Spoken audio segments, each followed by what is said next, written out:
Mathematicians have the propensity to be eccentric more than most people.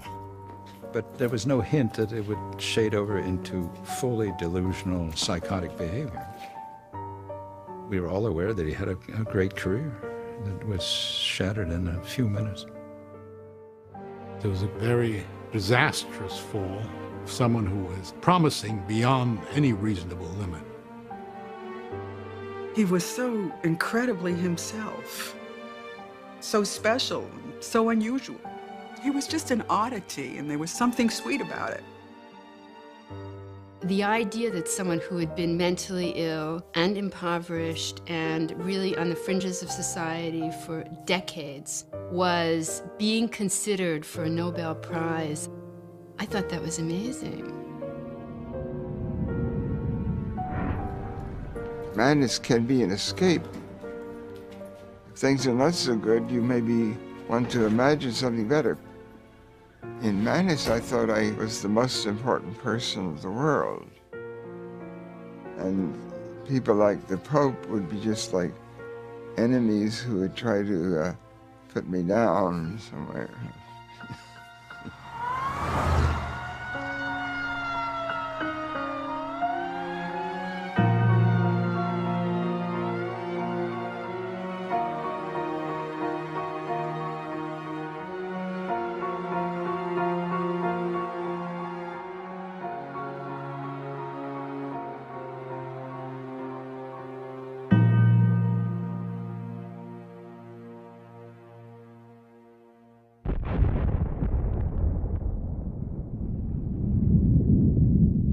In September 1949, the world learned that the Soviet Union had joined the United States as a nuclear power. The shocking news intensified fears in the U.S. and put a premium on mathematicians. Mathematicians had helped win World War II. Now there was hope they could protect America's strategic edge. Princeton University boasted the most elite math department in the world. Each of its graduate students was hand-picked. That year, one stood out. A 20-year-old from West Virginia named John Forbes Nash. These young mathematicians were all pretty cocky, but he towered over them in arrogance and confidence and also in eccentricity. John Nash was always an entity unto himself. When John walked into the room, you knew that John walked into the room. I think he thought of himself as superior, intellectually, mathematically superior. We thought highly of ourselves and each other, but with John, it was double. John was just very clearly above it. Nash rarely attended class, claiming it would blunt his originality. He was obsessed with making a name for himself and was always on the hunt for problems that had defeated other mathematicians.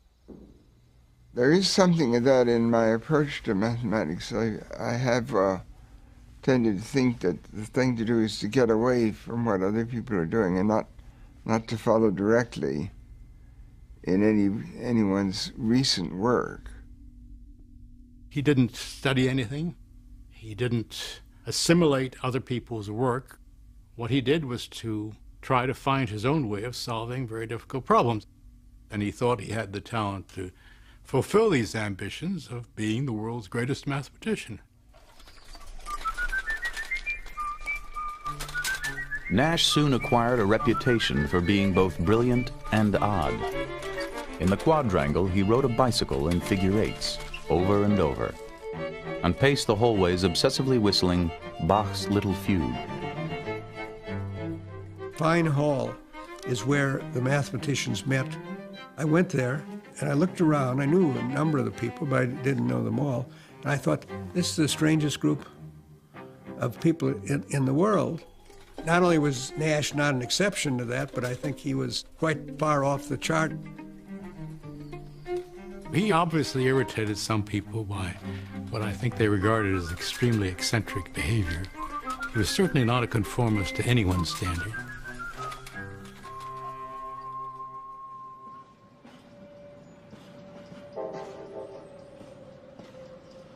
Even as a boy growing up in Bluefield, West Virginia, deep in the Appalachian Mountains, John Nash stood out. I was in grade school and I would be doing arithmetic. I found myself working with larger numbers than other students would be using. I would have several digits and they would have maybe 2 or 3 digits. One time, one of the teachers said he couldn't do the math. This is like 4th grade. And my mother laughed because it was obviously, the point was he was doing it differently. I think my parents always knew that John was bright. His father, John Sr., was an electrical engineer. His mother, Virginia, a former teacher, tutored John at home and had him skip a grade in school. One time someone suggested that I was a prodigy. Another time it was suggested that I should be called Bug Brains because I had ideas that were sort of buggy or not perfectly sound. He took his share of abuse from certain groups, the brain working a little bit faster than anybody else's, so everybody else felt like they had to ridicule it a little bit. His senior year in high school, John won a Westinghouse Scholarship, one of only 10 awarded nationally. 3 years later, he graduated from Carnegie Institute of Technology with a master's degree in math. His advisor wrote him a 1-sentence recommendation. This man is a genius.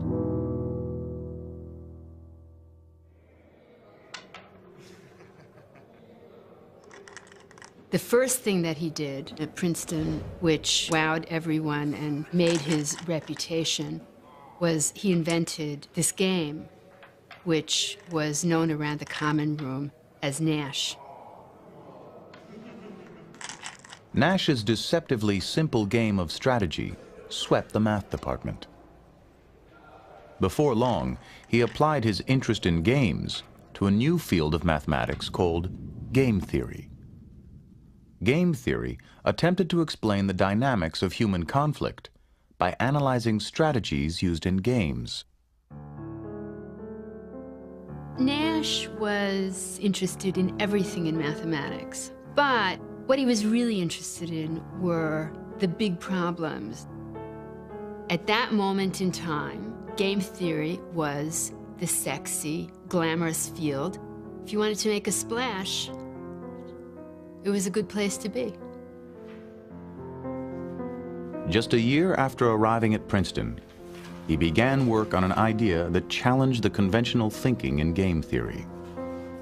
Classical game theory was basically 2 people playing against each other, 2-person game, in which if one person wins, the other person loses.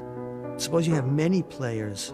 Game theory got into a phase that people couldn't really deal with it. They didn't know how to state the problem. If we could make a theoretical model that would answer questions of why do you bluff in poker? Why would you bet when you have a low hand? Why would you fail to bet if you have a high hand? If we could analyze things like that, then we could handle real-life problems in economics, in business, in politics. He had that vision. Nash's insight was another deceptively simple one. He proved that in every game there is a best strategy for each player, given the strategies chosen by the other players. He called it the equilibrium point. In the spring of 1950, Nash presented his elegant proof. He was only 21. Years later, what became known as the Nash equilibrium would revolutionize economics. But when it was first completed, nobody recognized its potential, not even Nash.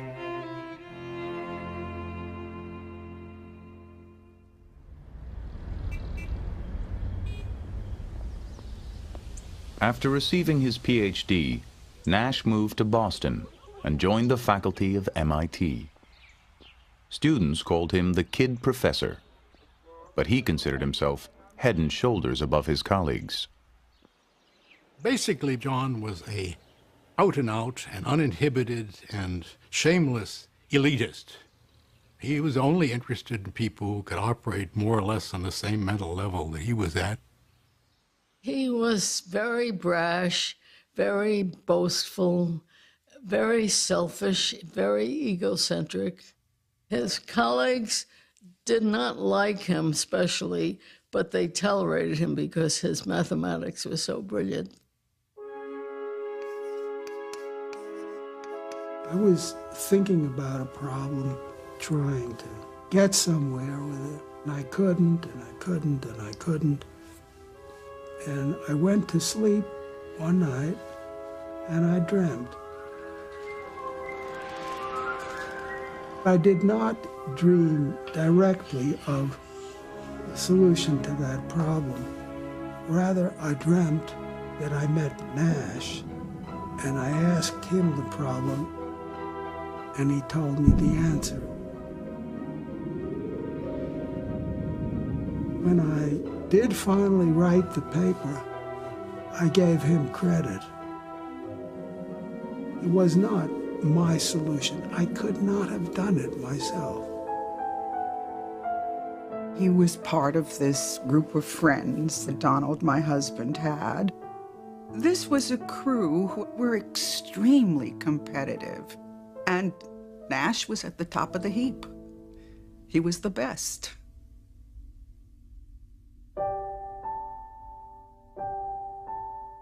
The following year, Nash began his first serious relationship. Eleanor Steer was a shy, compassionate nurse 5 years his senior. 2 months after they started dating, Eleanor discovered she was pregnant. She gave birth to a baby boy and named him John. Nash refused to pay for the delivery, wouldn't even add his name to the birth certificate. Unable to support her son on her own, Eleanor was forced to place him in foster care for much of his childhood. She was pretty hurt. She was very hurt. I think she was quite fond of my father. And things didn't happen the way she expected them to. The couple drifted apart. Nash kept the affair a secret. His parents and colleagues didn't even know he had a son.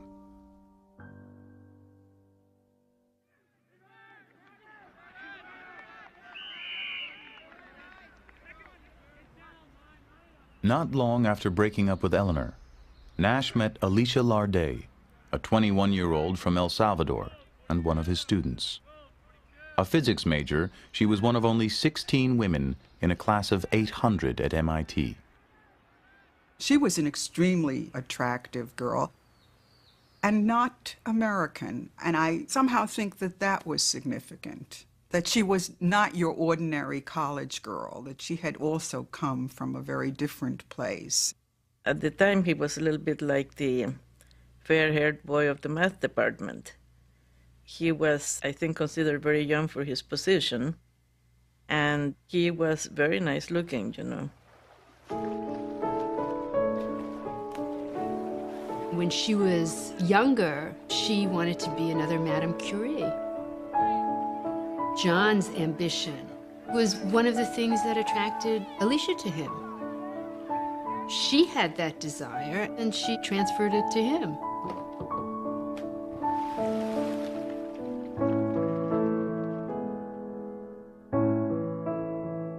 In February 1957, Alicia and John Nash were married in a small, private ceremony in Washington, D.C. John was marrying somebody who was intelligent and that he cared for, and she obviously cared for him. Everything was great.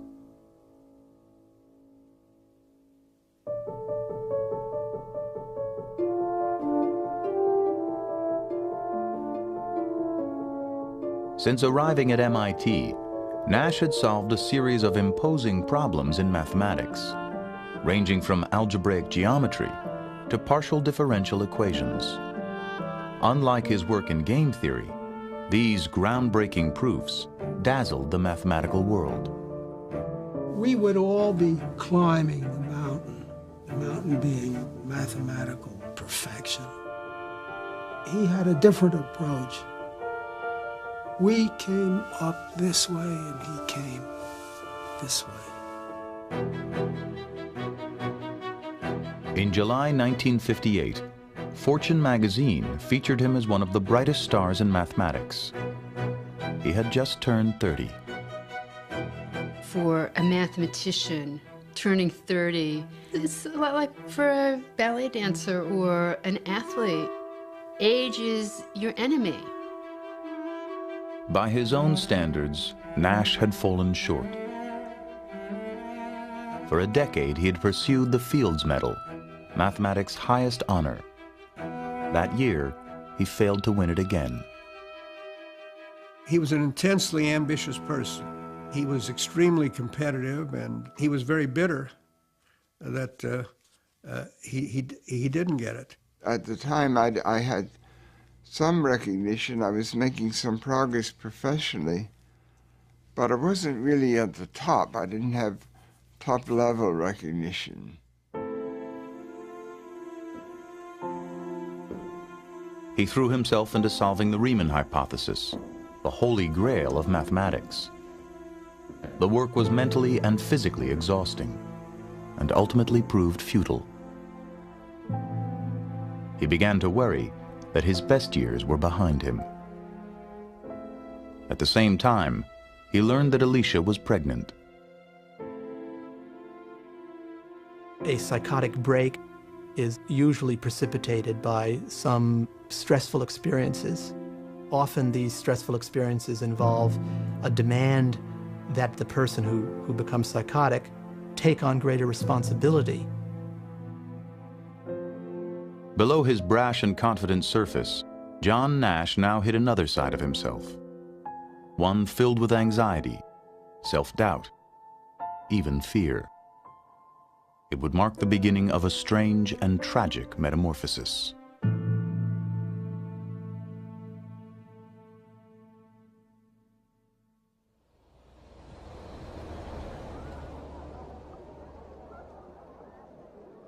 On New Year's Eve 1958, the Nashes attended a costume party at the home of a colleague.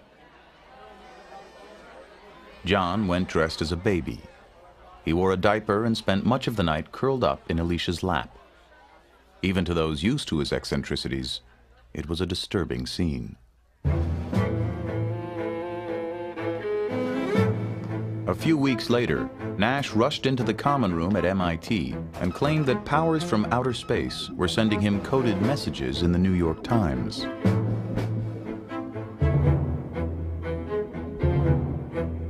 Another incident soon followed. He interrupted a lecture to announce that he was on the cover of Life magazine, disguised as Pope John XXIII. He knew this, he said, because 23 was his favorite prime number. Then he began noticing a curious pattern on the MIT campus. Men wearing red ties. He was sure they were members of a secret communist organization.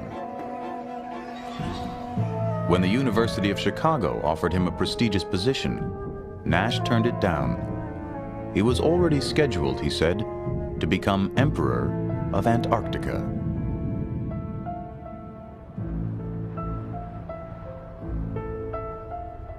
John talked about the people from outer space who were destroying his career and the international organizations that were attacking him. Somebody you've known for a long time, to hear this kind of news is very unsettling. Really, his personality seemed to change in a period of a week or so. It was very fast. I mean, you're seeing a mind disintegrate in front of you. I felt shocked The math department chairman thought Nash was having a nervous breakdown and relieved him of his teaching duties in February. Still, Nash continued to unravel. One night, he painted black spots all over the bedroom wall. Alicia tried to handle it herself, but at a certain point, it overwhelmed her. And when she turned to a psychiatrist, she was ultimately advised that he should be hospitalized.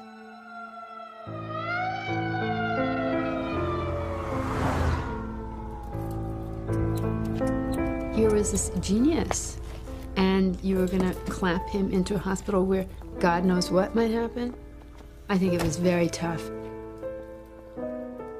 I didn't feel that I belonged locked up. I never went voluntarily.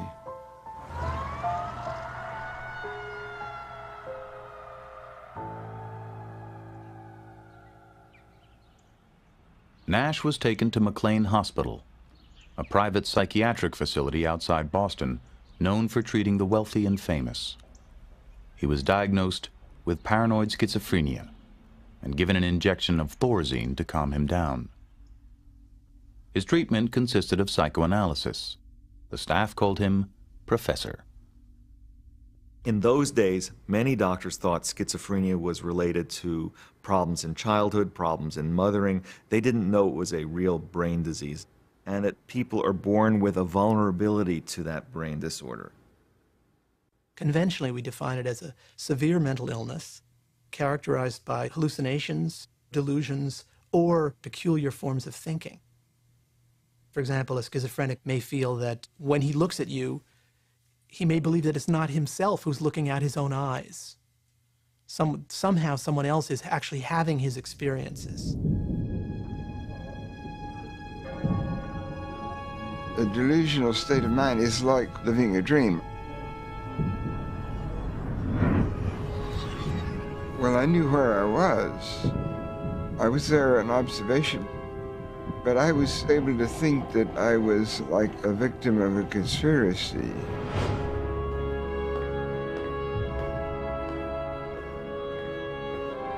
The delusions have often a cosmic quality, a feeling of ominousness. Everything that happens around you takes on a tremendous significance.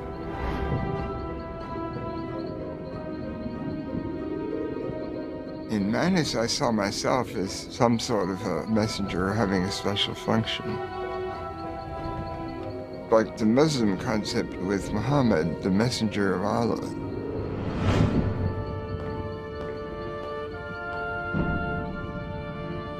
Someone who visited him in the hospital asked him, how could you, a mathematician, someone who's committed to rationality, how could you believe that aliens from outer space were communicating with you? Nash's response was, these ideas came to me the same way my mathematical ideas did, so I believe them.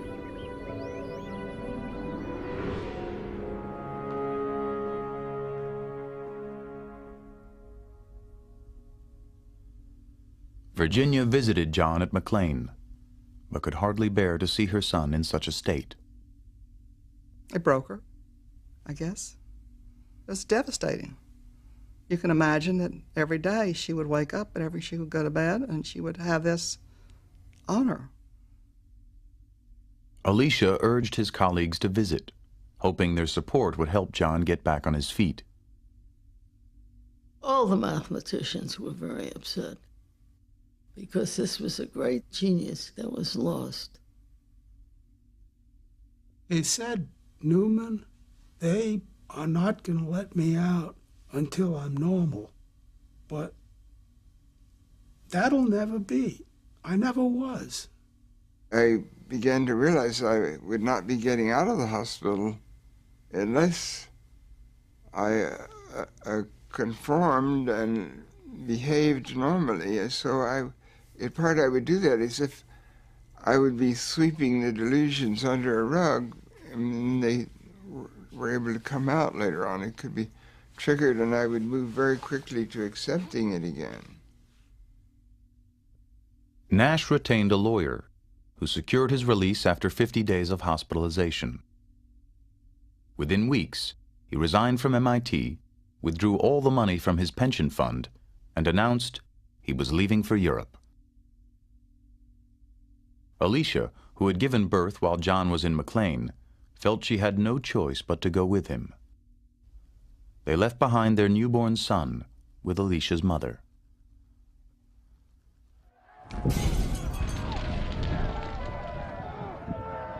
In July 1959, the Nashes arrived in Paris to find the city in turmoil. The streets reverberated with strikes, explosions, and mass demonstrations against the nuclear arms race. A week later, Nash suddenly took off on his own.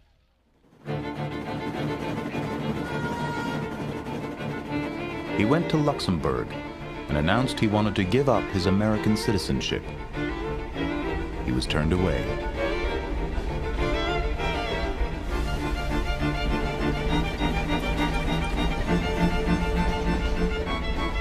I got to Geneva and I thought of a way of being a refugee. They had a slogan, City of Refuge. I envisioned a hidden world where the communists and the anti-communists were really the same. They were sort of schemers. And I had the idea that some of the people like Eisenhower and the Pope and the powers that be might be unsympathetic to me.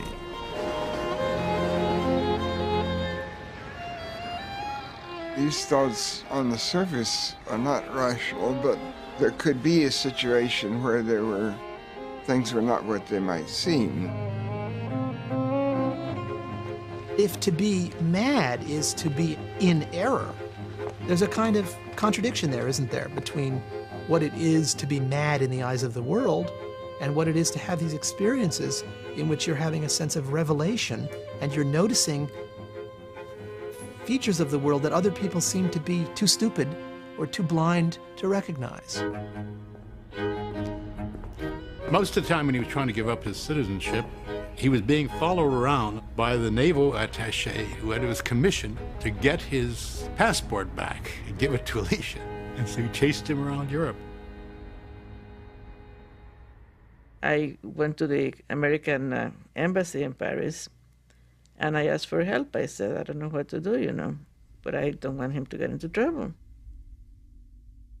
Nash wandered Europe for 9 months before embassy officials arranged to have him deported.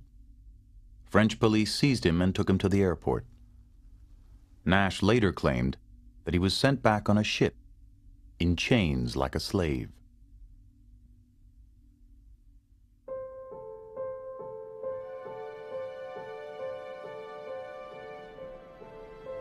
The Nashes moved to Princeton. To support her family, Alicia took a job with the research division of RCA. She hoped that with the help of the math community, they could start over again. When John moved back to Princeton, we offered him work with no real heavy responsibilities, just to get him back into the society. And those efforts foundered when he refused to sign W-4 forms. He just was, he was paranoid schizophrenic. He wouldn't sign a document for the government because he still thought there was a conspiracy out there against him. Nash was still in the grips of his illness. He became obsessed with unrest in the Middle East and made countless phone calls to friends and family using fictitious names.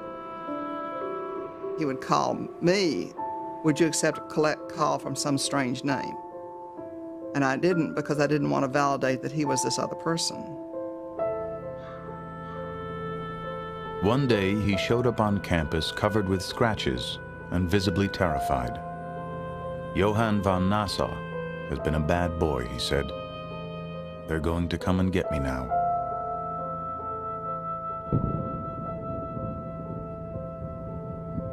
Less than 2 years after his release from McLean, Nash was hospitalized again. Alicia, Virginia, and his sister Martha committed him to Trenton State Hospital, the former New Jersey lunatic asylum. At this point, we didn't know whether this was going to be a very long, very expensive process. And we had been advised that Trenton was a good hospital. McLean Hospital had been kind of a country club. Trenton was a crowded, open ward. When he arrived at Trenton State, Nash was assigned a number and was marked and told to sweep up, and it was a terrible thing. When his colleagues heard where Nash was, many were outraged. Who's going to figure out what is wrong with a genius there, asked one. It is in the national interest, warned another, that everything possible be done to protect Nash's exceptional mind.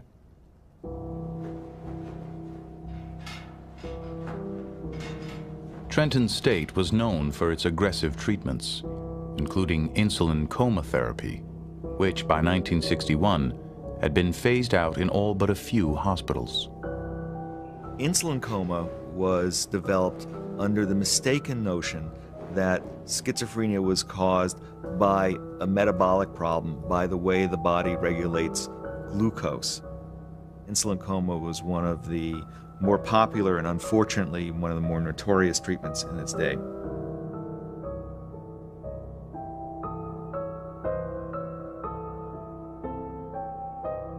I don't remember all the details. It's the sort of thing that, like if you go under anesthesia, you remember only the process up to the anesthesia.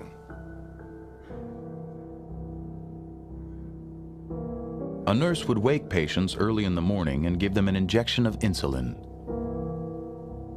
Their blood sugar would drop, and soon they would be comatose. Some patients would suffer spontaneous seizures.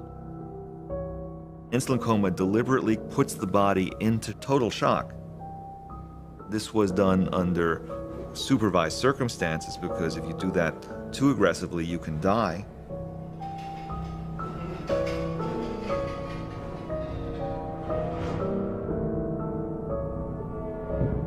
I remember some of the surrounding events. There would be a group of people that would be getting it, and then afterwards they would go out on the grounds and pass some time and drink sugar water. I got to thinking of the cruelty to animals. I became a vegetarian at the time that I was in the Trenton Hospital. I was sort of thought that one could protest against this sort of treatment.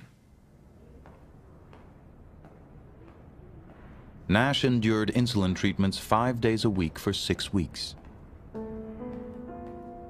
His symptoms diminished, and after 6 months of confinement, he was finally discharged. No one knew what the long-term effects of his treatment might be. He came to visit us, and it was after this awful treatment, and he looked like he had been battered and through some devastating something, and spoke of it a little bit himself. And it was, it was kind of heartbreaking. He said these treatments that he had gone through had wiped out his early memory. So I think what he was doing, he was visiting me and different people to see if he could get his memory back.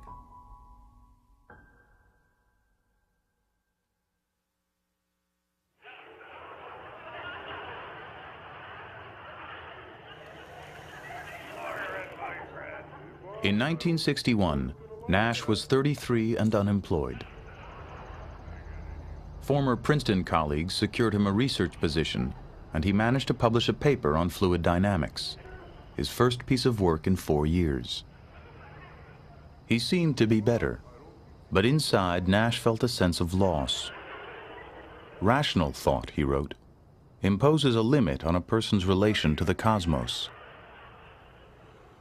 He later called his remission periods interludes of enforced rationality. To some extent, sanity is a form of conformity. People are always selling the idea that people who have mental illness are suffering. but it's really not so simple. I think mental illness or madness can be an escape also.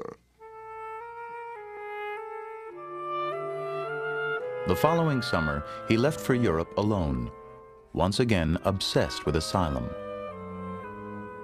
Before long, friends and family began receiving letters and postcards.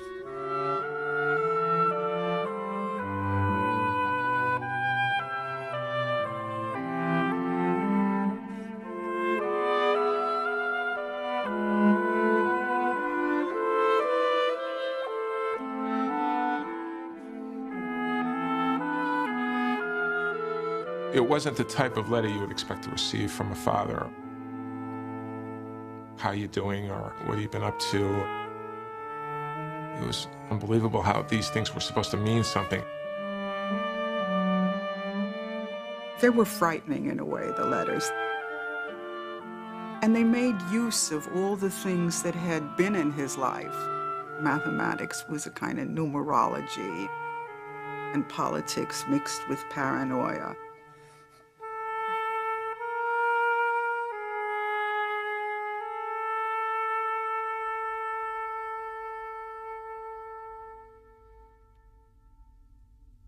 Distraught after 3 years of turmoil, Alicia filed for divorce in December 1962. Her complaint charged that Nash resented her for committing him and had deserted her without support.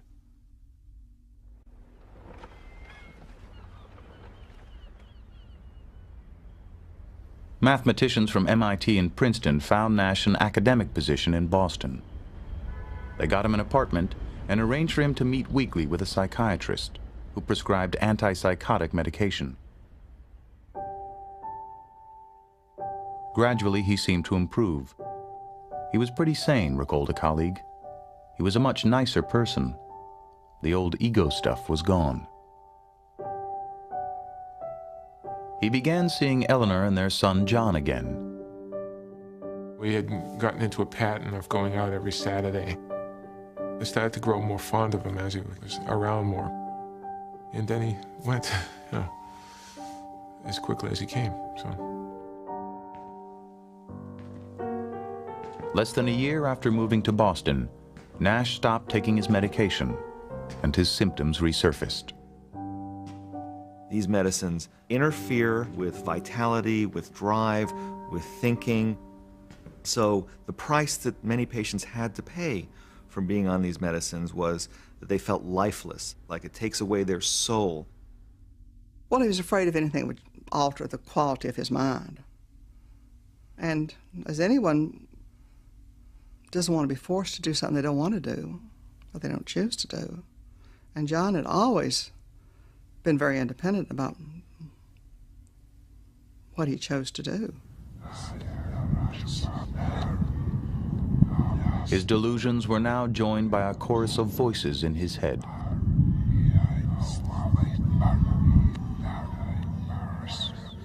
The kinds of hallucinations that are most common in schizophrenia are auditory hallucinations of voices of a certain kind. One kind would be 2 or more voices which are talking about the ongoing behavior of the patient. So if I were schizophrenic, I might hear, John and Mary saying, okay, so why is Louis doing that now? And then Mary would say to John, oh, he's just a jerk. He always does that kind of thing. They go back and forth, but it's sort of a commentary, often critical, on my ongoing behavior. You're really talking to yourself. It's what the voices are.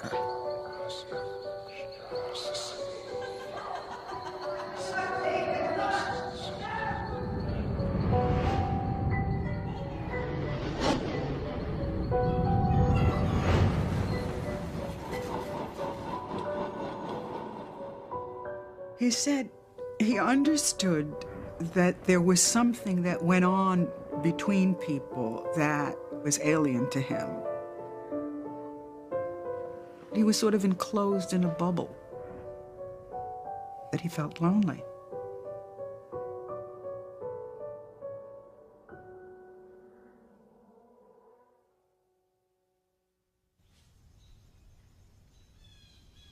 In 1970, Alicia Nash had a change of heart. She felt John's repeated hospitalizations had been a mistake. Alicia decided to let him move back in with her and promised never to commit him again. I didn't think he should just be hospitalized in an institution and left there. And I just felt it was best for him to be on the outside.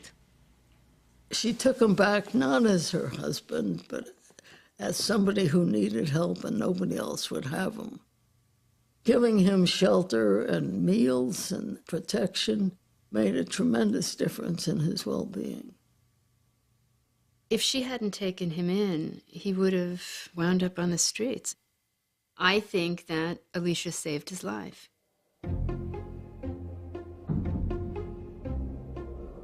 Princeton students began noticing a strange sight on campus. Entire blackboards filled with minutely written formulas and secret codes.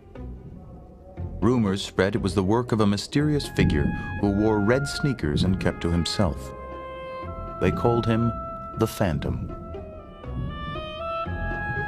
There were all kinds of myths about him. The students would tell each other that he had gone mad because of a too difficult problem he tried to crack, or after a rival beat him to the punch. And students were aware that the powers that be were protecting him. From time to time, you would see in your office, under the door, sort of huge number of sheets that's been worked out the night before, computing the probabilities of certain coincidences, very detailed computations. He was into proving the existence of God. I felt that I might get a divine revelation by seeing a certain number. A great coincidence could be interpreted as something, a message from heaven. I did see him several times. He didn't recognize me. I didn't press the matter. I didn't have the sense I could have any contact with him. So I didn't try. Year after year, for more than a decade, the Phantom roamed the Princeton campus, unaware that the work he had done as a student had finally sparked a Nash equilibrium. There are not more than 10 ideas in the post-war period, which we could say are equivalent. It had a huge impact in economics. It made economics a much more useful subject. I knew it was good work, but you cannot know how much something will be appreciated in the future. You don't have that crystal ball. By the 1980s, economists expected that game theory would be recognized with the Nobel Prize. Year after year, it didn't happen. The committee in Stockholm could not conceivably dream of giving a Nobel Prize if they couldn't include John Nash as one of the deserving people. Members of the Nobel Committee worried that Nash was unstable and wouldn't be able to handle the pressures of the ceremony. Some even feared he might do something that would embarrass the Academy and tarnish the prize.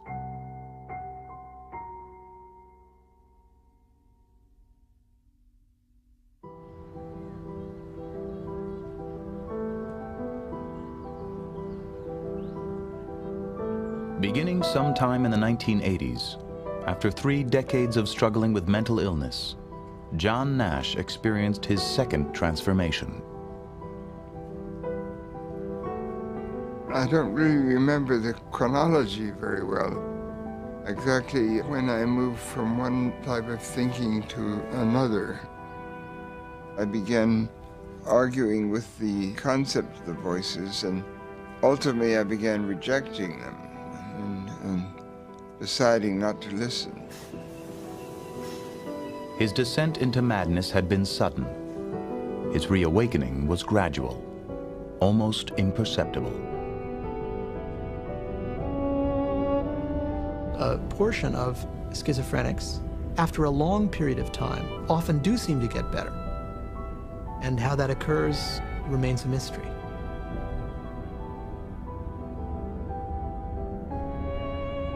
Slowly, he became more engaged and lucid. Word of his remarkable recovery spread. Those around him assumed new antipsychotic drugs were helping. But Nash had stopped taking medication in 1970. I said, "John, how in the devil have you recovered?" He said, "I willed it. I decided I was going to think rationally." He has said that he more or less put his hallucinations aside, like a conscious decision. I mentioned that to somebody, and she said, "Well, why didn't he do it sooner?" The fact that people did not abandon him, that there were people who treated him like a human being, made it possible for him to reemerge. This wonderful thing that happened to John could only happen in this little mathematical community that is very, very tolerant of certain aberrations and also at the same time incredibly admiring of gift or genius. That was what was important about Nash in that world, not that he was ill.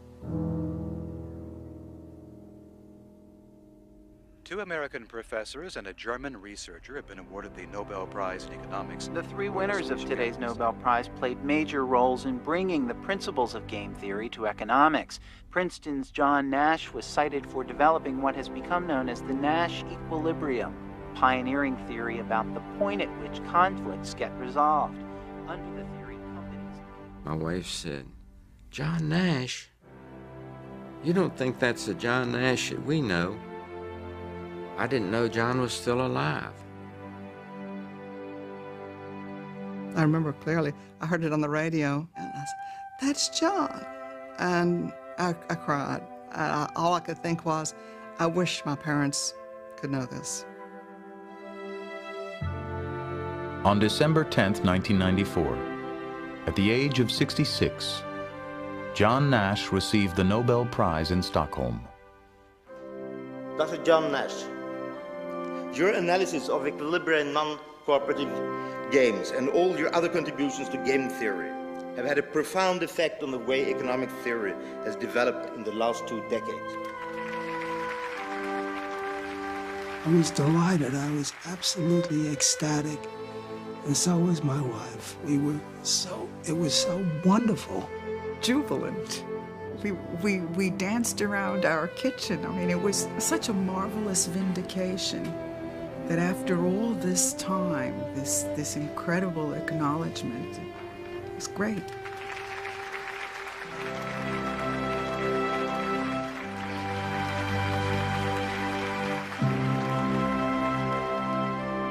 He shined very brightly as a young man. Then he had his illness and is now a very pleasant, accomplished gentleman.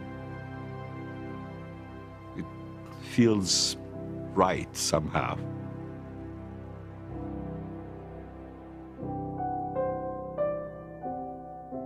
John Nash lives in Princeton with Alicia and their son Johnny, who is also a mathematician and suffers from schizophrenia. After a long estrangement, Nash has reconnected with his eldest son, John Steer.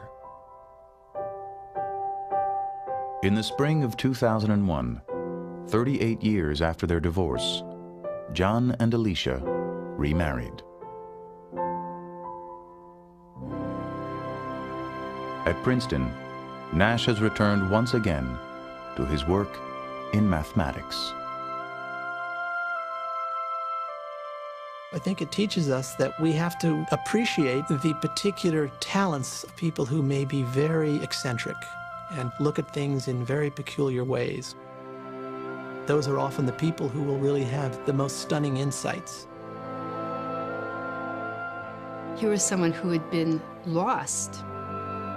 I think that's the inspiration, that people can triumph over this disease. I think it's incredibly inspiring.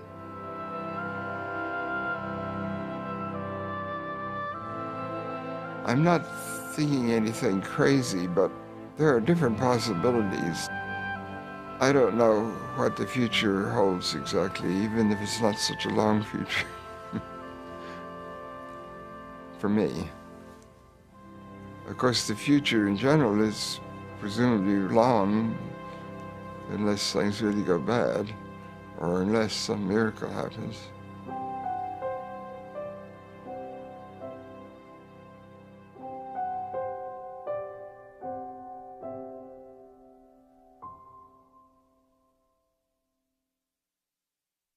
There's more about John Nash at American Experience Online. Hear excerpts from an exclusive interview with John Nash and mental health questions and answers with a panel of experts. All this and more at PBS Online, pbs.org, America Online keyword PBS.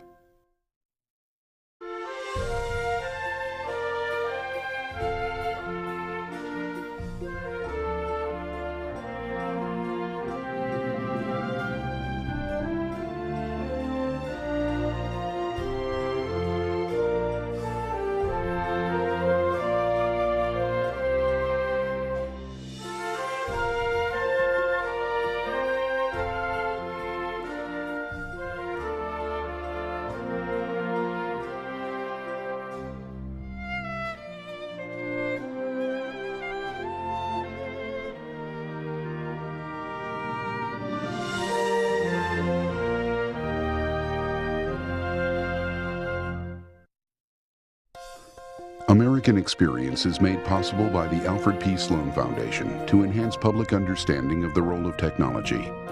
The foundation also seeks to portray the lives of the men and women engaged in scientific and technological pursuit. Liberty Mutual Insurance is a proud supporter of the American Experience. And by helping people live safer, more secure lives, we're also proud supporters of the American Dream. At the Scotts Company, we help make gardens more beautiful, lawns greener, trees taller. If there's a better business to be in, please let us know. And by the Corporation for Public Broadcasting and contributions to your PBS station from viewers like you. Thank you.